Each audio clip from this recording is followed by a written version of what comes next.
All right, welcome everyone to Small Business USA and our Ask the Expert Tuesday call. Today, I am honored to have the infamous Walt Hampton with us today. And Walt and I go back, way back to the inception of Small Business USA when it was still called Small Business Connecticut, which was not that long ago, a few years, but I'm so happy to know you. Walt, please introduce yourself to this group. Well, I do go back a ways with you, Colleen, and you know I'm a big fan of Small Business Connecticut and Small Business USA now, and a big fan of all of the work that you do. So I am a recovering lawyer. I was a practicing attorney for some 30 years, and about a decade ago started Summit Success, which is a personal and professional development firm that does work with businesses all around the globe. Today I happen to be broadcasting live from my Hillside office in Ireland, County Cork, Ireland. I've written 2 books. I travel and adventure around the world, and I get to work with great people like Colleen. Oh, see, this is why I invite you on this show, because you always know the right things to say. So, well, I do have one question before we get started. Yes. Are you ever coming back to the States? Well, Colleen, I'm going to show you outside my office window right now. You can see. Oh, look at the rainbow. Could you see that? This is my shabby cubicle. I have, when I coach, I work with clients all around the world by phone and by Skype, and this is the view I have to look at day in and day out. Oh, extraordinary. Extraordinary. I won't, it's funny. I think you know that I just moved down by the shore, and I'm still in Connecticut, but down by the shore. And there is some peace about being where you want to be, and just there is some piece of having the water nearby that I just can't describe. And I think our environment, the environment, I'm passionate, as you know, about conscious lifestyle design. It's one of the things I teach and speak about. And I think the environments we put around ourselves are really, really important. It's important to understand what we need. We're going to talk a little bit about that today, but I'm an introvert, which means that, not that I'm shy, because I'm not, but where I go to recharge is to quiet places. So while I love to speak to an audience of 2,000 people, I need to come back to my little hillside here in Ireland and recharge. And so knowing what you need in your business life, in your personal life, to keep yourself performing at the peak is critically important. Yeah, I absolutely agree. And I want to talk about that today. And it's a great segue into what we're talking about today. I meant it that way. Well, you are the master. If no one knows this, Walt speaks in front of very large groups. And it's just, if you've never had the opportunity to see this man speak and command an audience, you need to. I'm going to screw that up a little bit. Legend in my own mind. Awesome. But let's talk about it, because we have lots of business owners out there that this time of year, I even notice it. It's across the board. It takes longer to get back in emails. It takes longer for people to call you back. Business owners are crazy frenetic right now. And Walt, one thing that you've always said to me when somebody says, "How are you?" and I say busy, that's not a good thing. It means you've a little bit lost control. Busy is bad. So help us out a little bit here. How are we going to help these business owners today?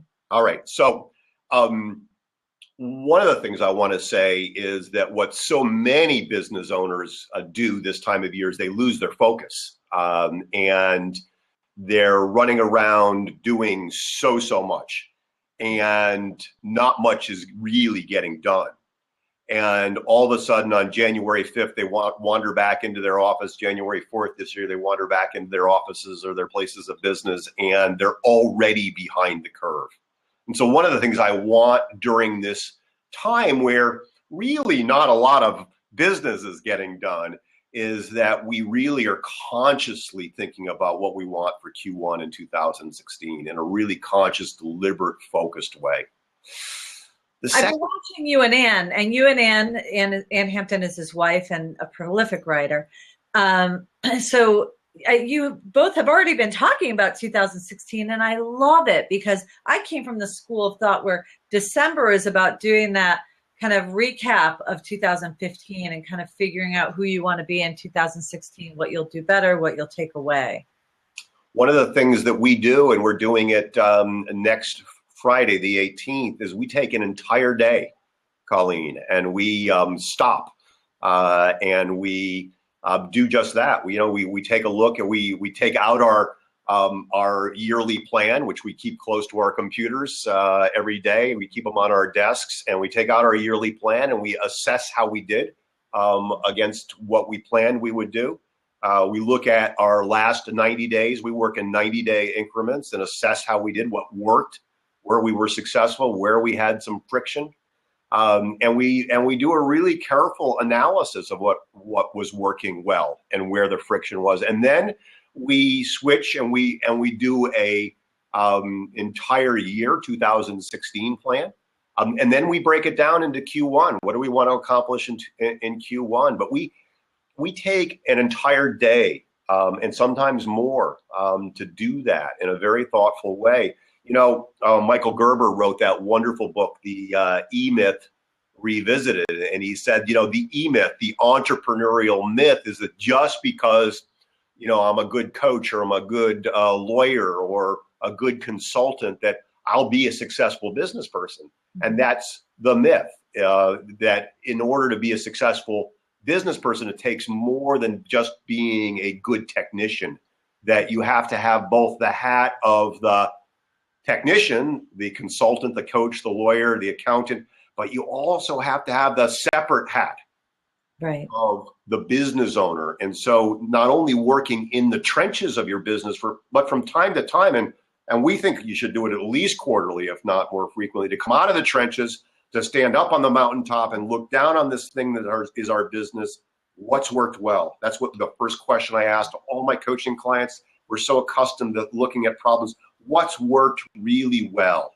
Because our own success gives clues to what's working well, and how can we capitalize that? And then, where were the challenges? Where were the frictions? What can we improve on?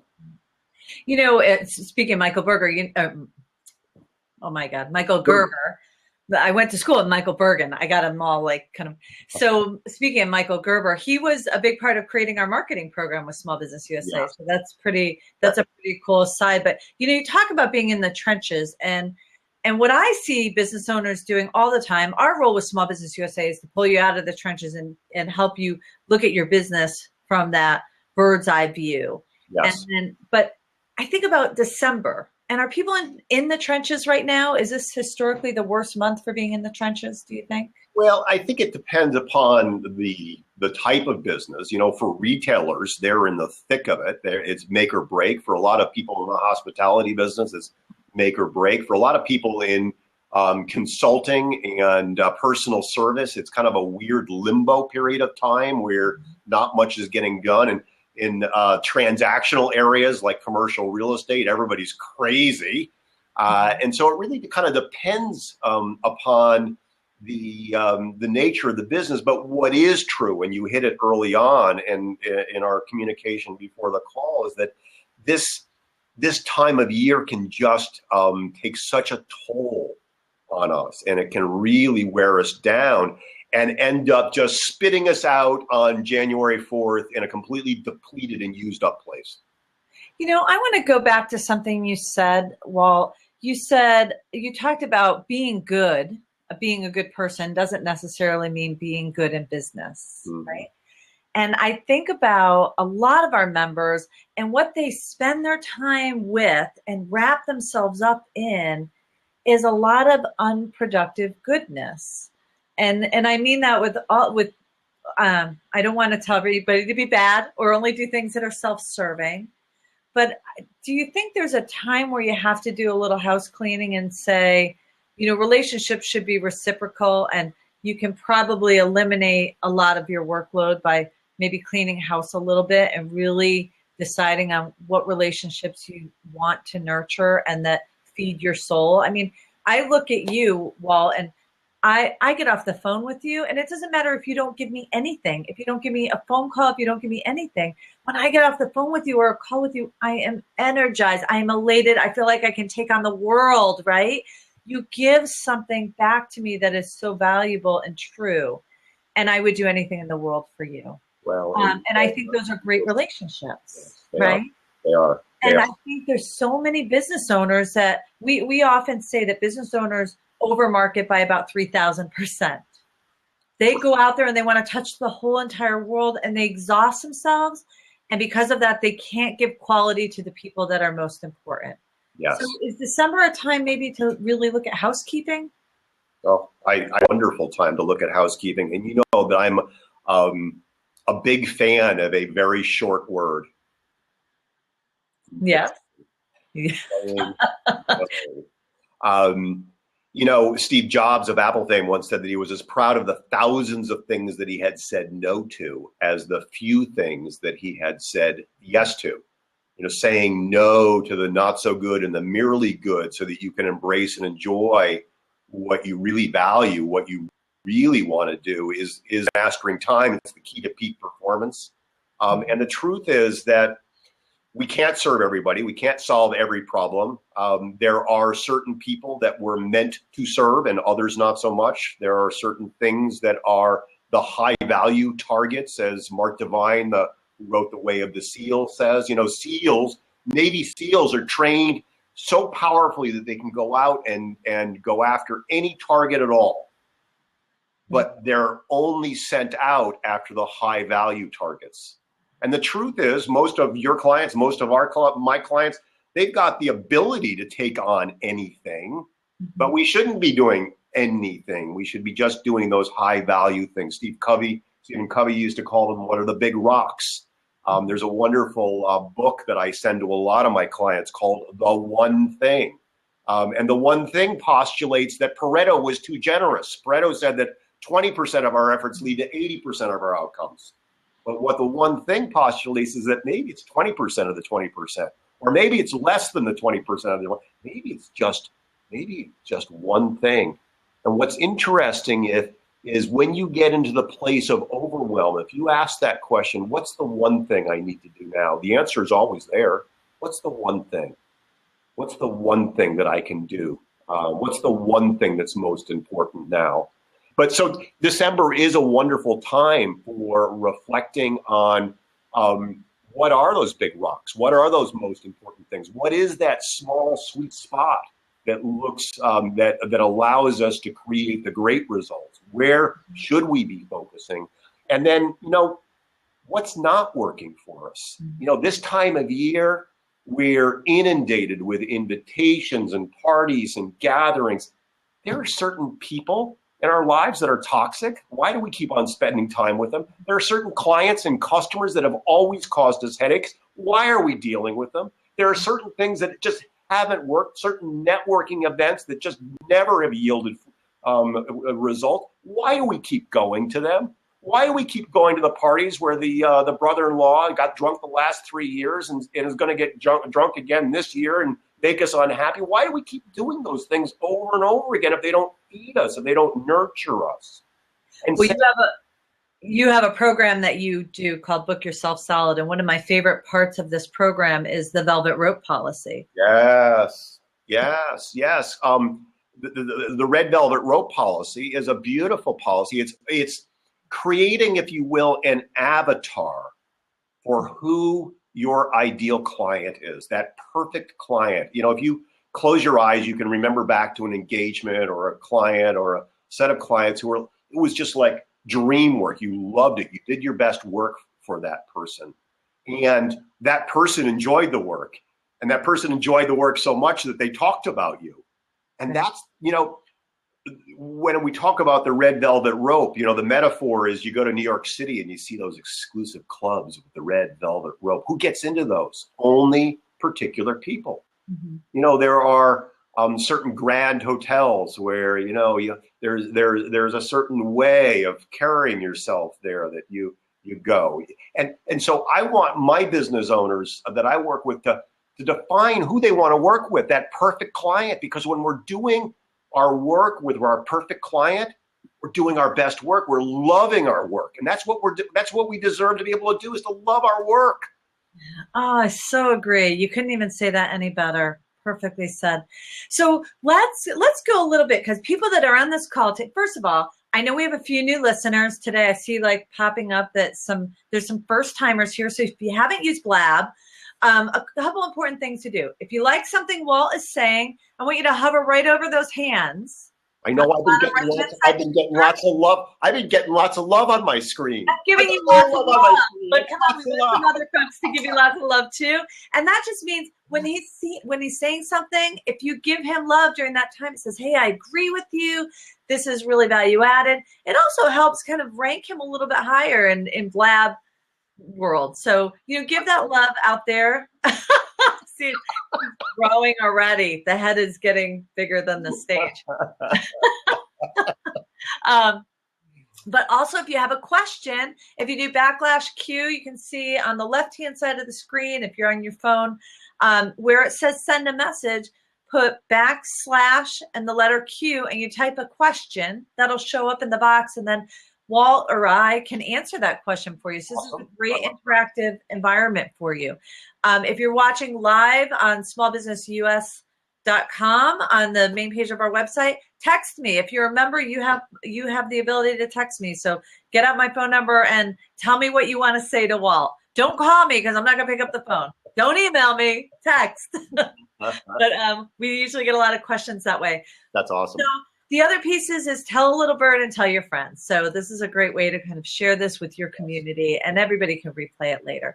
So, okay, Walt, let's get the shovel out and help make it easier for some of these business owners, the ones that have made every single mistake that you've talked about. They don't have the red velvet rope. They're down in the weeds, and their head's about to explode. They're invited to a Christmas party every other minute, or cookies show up at their door and they stopped exercising, and all of this. December has just become a disaster for them. How do we help them make something that is a little more stress-free out of their December and productive for them? So I think the most important place to start is a really simple place, is to go back to the very foundations and asking oneself, what matters most? What do I really value most? What do I really value most? And one of the exercises, I think I did it with one of your groups, and it's an exercise in my book, is the values exercise. On the left-hand side, I ask people to write down the top 5 things that they value most in their work, in their lives. And on the right-hand side, I ask them to to rank the top 5 places that they spend their time. Love this exercise. And what's interesting is there's nothing wrong with one list or the other. Both lists are just fine. They're just fine. The stress in our life, the overwhelm in our life, comes from the incongruity between the two lists, that we're spending our time, we're devoting our time to stuff that we really don't value, that really is not in congruity with who we are and where we want to go in our lives. And so when we can get back in touch again with what we really value, and then to use the values as a filter for deciding what we're going to spend our time on, it becomes a lot simpler. And so for me, one of my highest values is my health and wellness. My second value is my relationship with my business partner, who I sleep with, my wife Ann. My third value is my ability to do the work I do, like we're doing here today. And so if my first value is my health and wellness, and I have a gym appointment with myself for today, and you call me up and say, Walt, can we go out for lunch? I'll look at my GCal and I'll say, gee, Colleen, I can't today. I can't do it, because I've got a commitment with myself. I've got an appointment with myself. And so that discipline is so challenging for a business owner. And I think there's this mental gap between, if I turn this potential client relationship or whatever down and go to the gym, I'm going to miss out on something. I mean, I hear that often. There, a lot of people have written about it. I think Greg McCowan most recently has popularized it in his book, wonderful book, Essentialism. It is called the FOMO, the fear of missing out. And the fear of missing out is a huge fear. It is a cultural illness that we have, that there's so much going on. There's so much input. There are so many opportunities out there that we're constantly on our iPhone. We're constantly, we're looking all over the place all of the time. And we have this horrible fear that we're going to miss something. And it so wears us out. There was that brilliant piece in last week's New York Times by Tony Schwartz of the Energy Project. He talks about this culture of overwhelm, this culture of distraction. The truth, Colleen, is that there's always going to be more. If we live from a place of scarcity, then we're always going to have that fear of missing out. But if we live from a place of abundance, of believing that there's enough to go around, that there will be more opportunities, it's a much more powerful place to live. I was working with a young lawyer. His boss used to make him stay every night till 7 o'clock at night. Because they were afraid that if he went home before 7 o'clock at night, they would miss out on the next big personal injury case. I said, Matt, what happens if it comes in at 7:05? I mean, it's a zero-sum game. Right. It's a zero-sum game to always be fearful about what's missing out. There's an old adage in the stock market: the train leaves every day. The train leaves from the station every single day. And thank you, WGP. Made it, Walter, there you are, Walter. To be balanced in life, you must another Walter. We have a quorum of Walters now. This is great. Many of us. Hello, Walter Peterson. Walter Peterson, great comment. I'm going to share a quick little story about that working out piece, because I think this is a time where people gain weight, people neglect that. But I will never, and I think you probably know this young woman, Jenny Drescher. Yes. So it was probably maybe a week before I was going to get married. My dad had just passed away. My mom was, we had gone through this huge trauma with my mom with cancer and putting her in a nursing home, and just timing. Business was booming for whatever reason. I mean, the whole life. I think I called you one day saying, I don't know what to do next. My head is going to explode. And I made the decision one day to go for coffee with Jenny Drescher versus going to work out and take care of myself. And I love Jenny Drescher, but I will never regret a moment more in my life. Well, there's obviously more, but I regret that moment to this day, going to have coffee with her. And it's not because I didn't enjoy my time and I don't love Jenny Drescher. It is because I didn't give her the best part of me. Yes. And I felt like I just absolutely wasted her time by giving her somebody that was not 100% there. Yeah. And, it relates to what Walter Peterson said in his remark about creating good boundaries for ourselves. Those things that are important to us, we need to protect, because they are what is oxygen to us. They are what nurture us. They are what allow us to do the work in the world. Most of the folks that you and I work with come from a deep sense of service. They want to make a difference in the world. They want to make an impact in the world. They want to leave a mark. They want to do legacy work, which is what we all hope to be able to do. But what's interesting is that, we forget that old cliched metaphor of the oxygen mask dropping down from the ceiling and being told to put our own oxygen mask on first. We think that we can run around the cabin doing all this stuff for other people and not end up dead on the cabin floor. But what ends up happening is we get into this vicious cycle where we deplete ourselves, and then we end up not doing our best work. We can't do it. A funny story, as you know, I'm a distance runner. And when my beautiful wife, Ann, and I got married 10 years ago, she said to me, honey, if I'm going to climb big mountains like you do, you're going to need to become a distance runner. And I trained and ran my first marathon at age 53. But what was so curious to me was that she built this schedule where we had these things called rest days. And you still whisper it. That was such a weird concept for me. I thought, honey, you can't rest. We got to train for this marathon.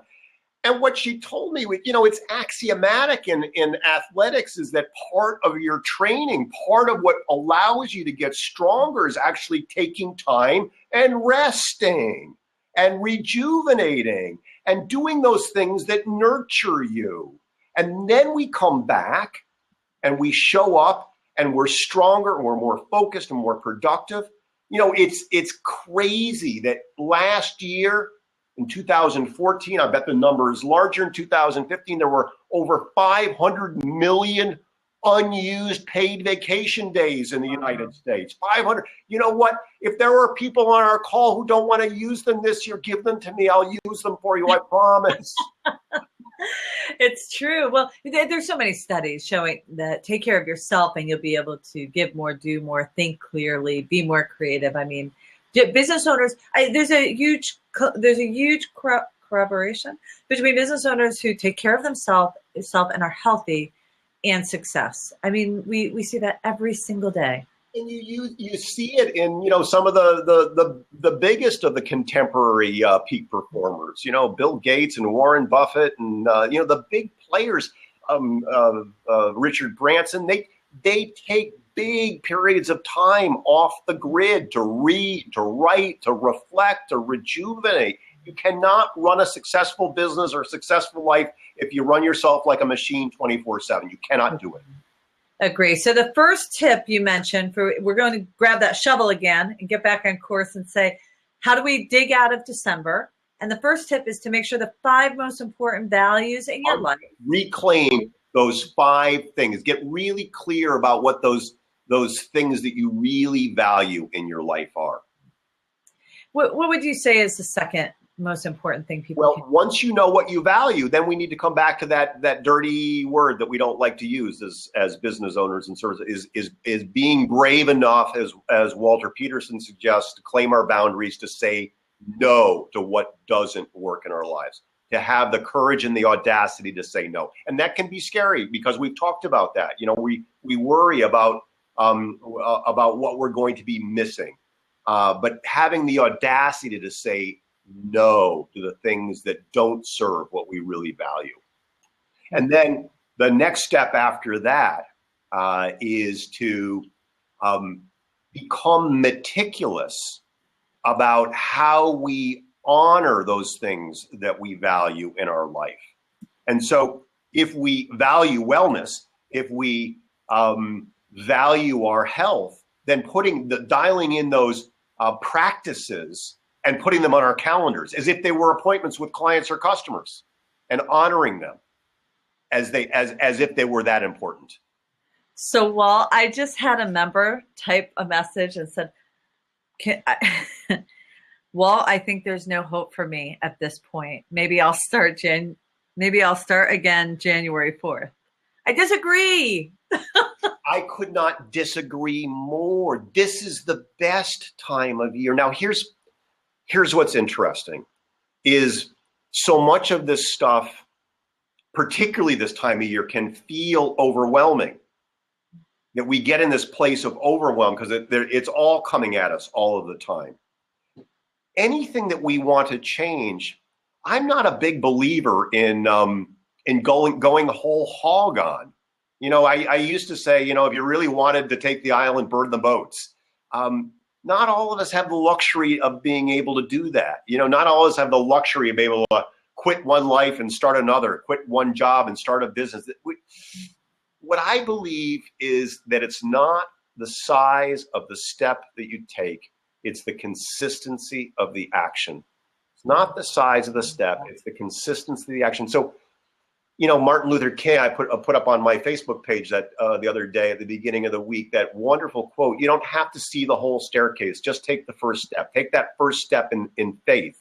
Just take a step. Take one step. And if you show up and take one step, and then another step. Sometimes folks will come to us with a health and wellness goal. Sometimes Ann will be working with somebody who wants to lose, 100 pounds. That's a lot. That's a pretty big goal. You could get over if you sat down and said, "Oh my God, I got to lose 100 pounds." That could really kind of blow your mind if you really got focused on that. That seems like a big goal.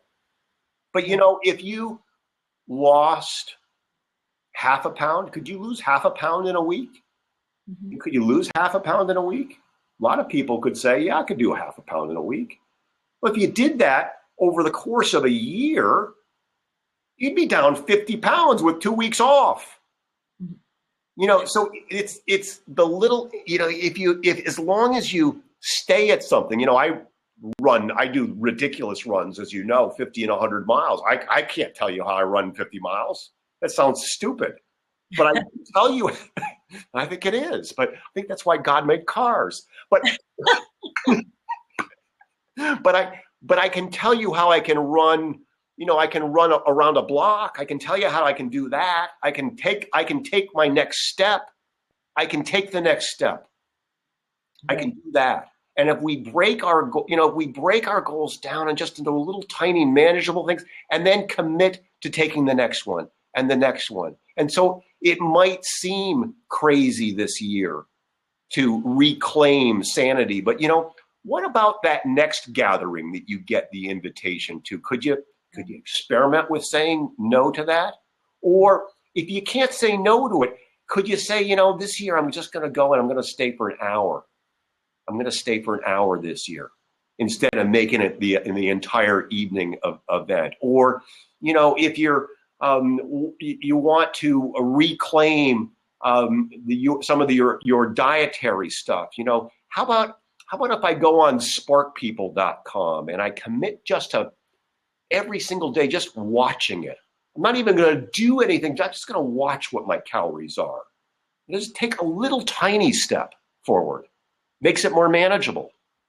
I completely agree. There are some of those people that can cold turkey, and I don't necessarily see that longevity and the habits that are built around it. I do want to point out, because when people replay this, they don't get to see all the great comments in the right-hand side. So I want to just talk about Walter's comment. My life was not always so balanced. I've gone from 0 to being a guest on a radio show today. So congratulations, Walter Peterson. That's pretty amazing and awesome. And I do think that I think what's beautiful, and I've talked to a few people over the past few days for whatever reason, that have come from this place of true pain and true suffering and have overcome obstacles. And there's no understandable reason why they even had the ability to do that, except for the fact that they made the decision to. And, I'm going to give you a great example. I don't know if you know Dan Blanchard. He's Dan. He's a writer. He writes books for parents to help them, especially single moms, to help them focus on helping their children, become great men. But so little known fact is he came from an abusive family with an alcoholic dad, one of 7. This man has worked his way through college. He's got more degrees than people ever should know what to do with. He's been a junior Olympic coach, wrestling champion. He's now the vice president of a book association. I mean, he's just done such amazing, amazing, great things. But there was no guide. He's got 5 children of his own. He made the decision to go after making something of his life and contributing to others. And he's got a full-time job as a high school teacher, 5 children. To this day, I still don't know how he does it. But he figures out how to find the time to your point, Walt, to do what's important with the end goal in mind and to put those priorities there. So here's what's interesting, Colleen. Deciding is the key, but there's one thing that comes before that. Oh, what is it? And Simon Sinek wrote a book around it. I love Simon. Yeah. And it starts with why. Why do you want something? Just before our call, I had an hour-long call with a career coaching client of mine, and we hadn't talked since the end of July.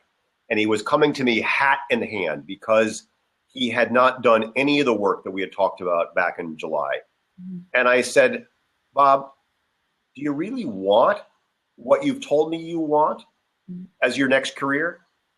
And there was this catch in his voice. And I said, that's the problem. You don't really want it enough. What's true of 99.9% of my coaching clients who come to me is that anything they've ever wanted to do, really wanted to do, they've accomplished. It's part of their DNA. What's interesting is there's this curious, I call it a BS question that comes up in the middle of our lives. And we get a vision of something that we might want to do. But then we ask this question, I don't know how to. How do I do that? I don't know how to get a new job. I'm 55 years old. How do I get a new job? I don't know how to do this. And who can fault anybody if you're spending time figuring out how to do something? It sounds perfectly logical. Colleen, she's sitting there trying to figure out how to do it. She's doing all this work. That's such BS, because what's true is anytime Colleen has ever really wanted to do something, she's done it. And the how-to has shown up. Mm-hmm. So the want to comes first, wanting to do something. But even underneath that is the why. Why do you want it? Why is it important? Why does it matter? The why is the rocket fuel. The why is what sees us through the inevitable challenges. It's what gets us up in the morning. It's what allows us to power through resistance. When the why is powerful enough, we figure out all of that logistics, the how-to. Yeah. So true. When I first started Small Business USA, I really knew that all I wanted to do is help people. But I didn't have a financial motivation. I had more of a soulful motivation. My why was really based on I wanted to help people. But it was kind of interesting. When I started, I was like, I need to make money because at one point I have to survive. And it was Tony Robbins. He has a selling program. And you're a big student of Tony Robbins. I worked for Tony for a while. Yeah. And it was really making myself sit down and write the reasons why I wanted to do this as a career. I mean, I knew why I wanted to do it and start the business because I had this desire and this passion to help business owners. I grew up in a business that failed, but I think the other piece of why was, why did I need to make money at it was a pretty important factor. And I think business owners, don't forget that the why has to be big enough to, what am I trying to say is I think business owners, people in particular, have to really think hard and deep about your why, because your why has to carry you through a whole hell of a lot of shit. Yeah. I mean, and when it is big enough, you can accomplish anything. You can accomplish, and when it's not, you'll get stuck. And when you're stuck, it's usually for a number of reasons. One is that you've lost touch with that why, that vision. Right. Another is that you're stuck in this place of too many shiny toys, too many shiny objects. Mm-hmm. And number three is you've lost touch with your values. Those are three sources of stagnation, of hitting a plateau in business. Mm-hmm. So are there any questions for Walt? I see we have some viewers on here. I'd love to hear some questions. We got lots of viewers and I got lots of good love. I got lots of love. Oh, even more love. More love. Scott Gumbar is giving you lots of love. This is also awesome stuff, Walt. And, I think we can maybe start wrapping up the call a little bit. And I think there's some really great points. But I also want to say, have a focus during Christmas. Oh, you know what? There was a comment that Walter, I believe, our radio star Walter Peterson has, and it's so true. He's the power of focus. So this, I was so happy to see the comment because it so well dovetails with what we've been talking about. That little 4-watt bathroom bulb that lights your way from knocking your shins in the night, when it's focused as a laser, can cut through metal. True. That's the power of focus. A 4-watt bulb focused as a laser can cut through metal. But we live in a culture of overwhelm, a culture of distraction. And Arianna Huffington used the term that we dwell in a state of continuous partial attention. That's how we all are. We're all distracted all the time. I'll tell you, if you want to stay sane in the holidays, do what Walter suggests and begin to focus your activities. If you want to write some sales copy, turn off your Google alerts, close down your browser, turn off your phone, close your door, have your assistant hold your calls, and sit down for an hour and write your copy. You'll be amazed at what you can accomplish with some really high-level focus. I used to have an assistant who would put a sign on my door, and it would say, and the sign said something, "Work in progress, leave Colleen alone." And every once in a while, I would hear somebody come to the door, and it was when I would go in there, because I am shiny object syndrome, and I'm an extrovert. So I need to have when I want to rejuvenate, I need to go to a party, right? So it's so easy for me to say, let these people come in and I'll do this later. And she would be out there guarding it. And I think I was more entertained by the fact of her outside my door, hearing her to tell people to go away. But you need that gatekeeper. And if you can't do it for yourself, I think you have to figure out how to go to a different space if you're anything like me. But focus is so, so important during December. We are either distracted or cause ourselves to be distracted every 3 minutes of the day. Really? And interruption science has measured the cost of distraction, that to move from one task to another and then back again costs us an acuity factor of 11 minutes. So if we're distracted every 3 minutes of the day and it costs us 11 minutes, not only do we feel like we never get caught up, but we never really are. True. Well, I thank you so much. I'm putting your site, and it's just the WaltHampton.com. WaltHampton.com. I made that up myself. Yeah. Yeah, I mean, it's so clever. It's so hard to remember. Does it work? And then I know that Walter Peterson, he put his link up for his. I want to get my love up over 100. Can I get my Oh, come on. We got it. I love it, Walter. Hey, thank you so much for being on the call. And I hope this helped everybody who's kind of buried in December. And Walt, we have to have you back in January. Oh my God, I always love spending time with you. Maybe we should get you and Ann on. Have you ever been on the same? We actually, we're doing our big webinar next week. We love doing. We actually are finding more and more that we like doing stuff on the same stage and on the same platform together. I mean, we've always enjoyed working together, but it's really fun to do programs together. So that's one of the reasons we're doing our program, our webinar this week, how to make 2016 your best year. I love that. I saw that. Walt, thank you so much. And I'm gonna just tell you a little secret. I had to get you back on the call because we switched to this format, right? Mm-hmm. And so we put all of our podcasts on iTunes. Yes. And you have always been. When did you do that last call with us? It was a while. It was spring, right? Yeah. And to date, you consistently had about 30 to 40 replays. And then we switched to Blab, and you fell off from our champion. Oh no! Blab to get you back up to the replay spot. So this has been fun, and so it's really fun. Everyone, we're Small Business USA. If you want to watch a replay, and many other, we have all of our podcasts and Blabcasts, as Scott Gumbar calls them, on our smallbusinessus.com site. So please go visit us, go listen to some of these experts.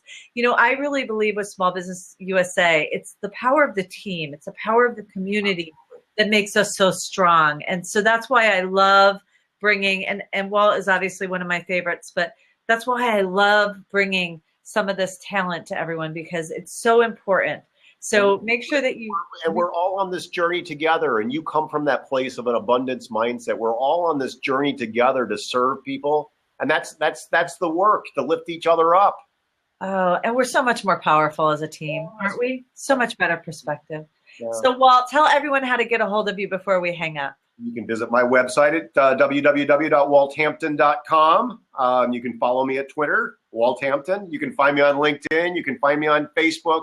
And I would love to connect. I answer all of my emails, walt@walthampton.com. And I am so grateful to have this time with you and with your community. Thank you. Thank you, Walt. Have a great day. Merry Christmas. Happy holidays. Happy Hanukkah, everyone.